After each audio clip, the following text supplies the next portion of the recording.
মানুষকে ভয় দেখাতেই তো এটা করা হচ্ছে।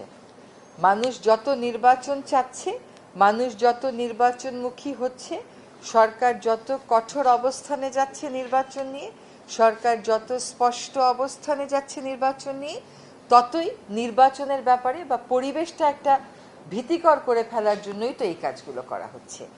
এখন আমরা দীর্ঘ স্বৈরাচারী শাসনের পরে দায়িত্বপ্রাপ্ত একটা সরকার।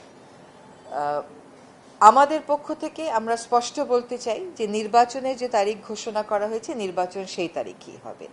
অপচেষ্টা যে থাকবে, 16 বছরের স্বৈরাচারী শাসনের যে ফুটপ্রিন্টটা রয়ে গেছে, সেটার কিছু কিছু আউটকামই এগুলো। এবং আপনারা যদি আমাদের মাননীয় প্রধান উপদেষ্টার দপ্তর থেকে যে প্রেস বিবৃতিটা পাঠানো হয়েছে, সেখানে দেখবেন যে আমরা স্পষ্ট করে বলেছি যে নির্বাচনের ভিতটাকে দুর্বল করে দেওয়ার জন্যই এই আক্রমণগুলো করা হচ্ছে। কিন্তু বাংলাদেশের মানুষ সবসময় এই ধরনের আক্রমণ প্রতিহত করেছে। সরকার বাংলাদেশের মানুষকে সাথে নিয়ে এই ধরনের হীন, কাপুরুষোচিত এবং ষড়যন্ত্রমূলক আক্রমণের জবাব দেবে সঠিকভাবে নির্বাচনটা অনুষ্ঠানের মাধ্যমে। দেখেন, যে ঘটনাটা ঘটেছে তারপরে যদি আমরা প্রস্তুতি না নেই, সেটা তো কোনো বিচক্ষণতার লক্ষণ হলো না।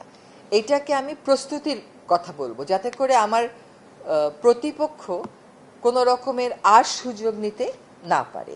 এটাকে আমি আতঙ্ক বলবো না, আমি বলবো এটা আমাদের প্রস্তুতি। গ্রেফতার হলো না এখনো পর্যন্ত, মানে আপনি এই প্রস্তুতির সাথে গ্রেফতার হওয়াকে কেন মিলাচ্ছেন বলেন?